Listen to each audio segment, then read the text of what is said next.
Unfortunately, political parties, much like human beings, learn only in hindsight. What the BJP did to face a defeat in Karnataka could very well repeat itself in the next big assembly election, that is Rajasthan.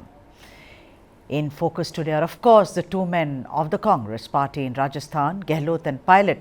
But you know what? It would be extremely naive to ignore ex-Chief Minister Vasundhara Raje, whose recent public meeting in Churu had multitudes chanting, "Ab ki baar, Vasundhara ki sarkar." Look at what the BJP shall always have to battle if it doesn't in time mend its ways sooner rather than later. That being of sidelining the son or daughters of the soil leaders who may look inconsequential today, but are quietly working at the grassroots. Leaders who know the pulse of the people, leaders who can work caste equations brilliantly. What the BJP did to Yediyurappa in Karnataka, taking him screaming and protesting from the Chief Minister chair and lose out not only amongst the Lingayat but most Kannadigas, could well be repeated in the case of Vasundhara Raje's India. Let's not forget, Vasundhara Raje won the 2013 assembly elections with 200 seats from Jalrapattan. The question that we are asking today is, will the BJP repeat the Karnataka blunder in Rajasthan? Can the BJP hit the ground running and not make the same mistake it did with B.S. Yediyurappa, or BSY as he is popularly called, even as Rajasthan inches closer each day? Can one of the powerful and tallest women leaders in Rajasthan rise as the phoenix in the state? Or will she also walk away into the horizon, much like Yediyurappa? The recent intrigue about did she support Ashok Gehlot or not, and with Sachin saying did she, then perhaps Sonia Gandhi is not her leader. It should be, not his leader, but it should be Vasundhara. I want to ask you, much like what they did to Yediyurappa, at that time it just seemed very simple at the surface of it. Do you think they are almost going to do the same blunder with Vasundhara Raje as well? Well, they are trying to, and they have been trying to do it for a while now. Right. I think, what they are mistaken is, like the Congress does these kind of mistakes. What the BJP top command is doing is that, they feel that everything is Gujarat, which is like, you have Gujarat chief ministers, or you can completely change the cabinet of Gujarat without any murmur from the organization or without facing any kind of electoral adverse scenario. So you're always settled, and this is how they have done in couple of states, and it has worked for them. It didn't work for them in Karnataka.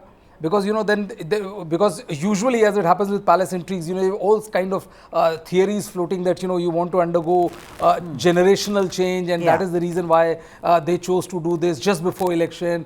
It's all right if you lose election, but 2 years down the line you will have a new generation here. You free yourself from from the likes of Yediyurappa and allow new but all that could have been done at the end of 2024. What stops you from doing that? And they have suffered the electoral reverse. They're doing the same thing with Vasundhara Raje, and I think if they do not let this entire scenario let go of this thing, or keep on targeting Vasundhara, or keep her trying to box her in a corner, I don't think it's going to work well for the BJP. Right now the Congress is in a mess. So the only advantage which they have vis-a-vis Karnataka is that Congress is in an absolute mess. Barring that scenario, I think if they would actually try to box Vasundhara, the fact is that it can boomerang badly on the BJP. Do you think somewhere Vasundhara is going the Yediyurappa way? By this logic, then the Prime Minister should retire because he is more than 70 years. I wanted you to say it. I didn't want to say it. Brijesh, I didn't say it. And Satish Punia has been demoted also. He is no longer the chief now. He is now the deputy leader of opposition, if I'm not. So see, the centralization of the power in BJP's high command, we have been seeing this for a long time now.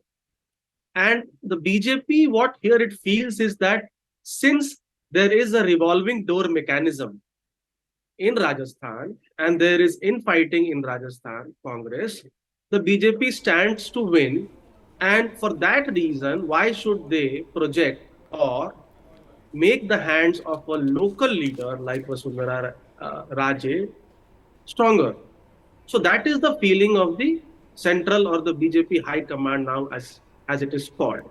If, as you rightly said, if you recall the 2014 victory of BJP, it was a victory of regional satraps also, correct? Because the regional satraps like Vasundhara, Shivraj, Raman, Thackeray in Maharashtra, these guys helped the party to win the seats. Modi himself has risen from a regional force to become a national force today. But there is a difference with Karnataka, and here is the fact that in Karnataka the BJP was in power, whereas in Rajasthan the BJP is out of power, and the party feels that the Modi factor works when the party is out of power, so they can project Modi as the super CM under whose guidance the local CM, as and when and whom they choose. So you think, Amitabh, that slogan we all heard, Modi aapse bair nahi, Vasundhara teri khair nahi, that's still applicable because the BJP is not in power, and therefore you feel Modi is the one who is the towering personality and they can punt on Modi but not on Vasundhara Raje. That still means the same thing. You are sidelining her completely. Yeah, so no, actually at that point Vasundhara was in power. So the I'm talking about today. Unki abhi bhi khair nahi lagta hai. Yeah. So today I don't think that is the scene.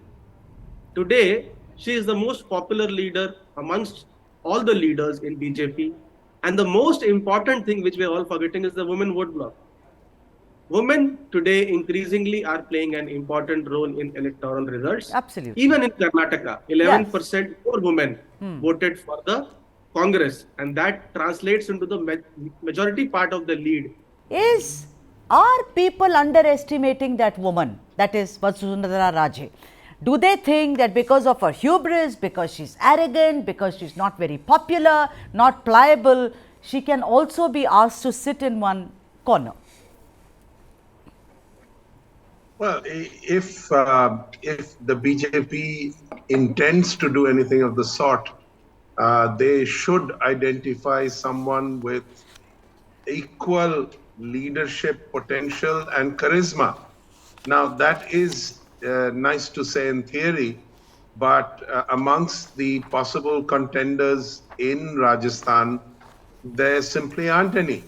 And Vasundhara is a hard nut, does not get on with the central leadership, True, particularly, but has a strong base in Rajasthan, which has been loyal to her all the while she's been in opposition.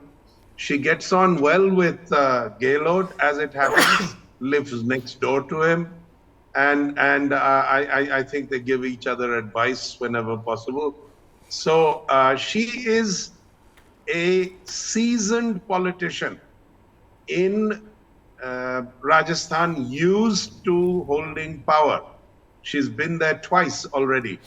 Now, if you compare that with Yediyurappa, now Yediyurappa is probably the most towering Lingayat leader on both sides of the fence, whether it's Congress or whether it is BJP. BJP has persistently made the mistake of removing him. They removed him when LK Advani was in charge, and they lost the state. Now, when they took out Yediyurappa on the pretext of age, they put in a lackluster Lingayat, all right, and technically suitable insofar as his father was also a chief minister, so he should have been all right, but he was a disaster. And they not only put him in, but persisted in keeping him in the saddle right up to and until they realized they'd made a mistake. Then they made a dog's breakfast of it by bringing in Yediyurappa and his son, firing various sitting MPs, and still landing up with losing about 10 or 11 seats. So in other words, the incompetence of the political administration that looked after Karnataka is glaring. Yeah. They have not only lost because of incumbency, anti-incumbency, they have been thrashed. And that is not a good sign for the political sagacity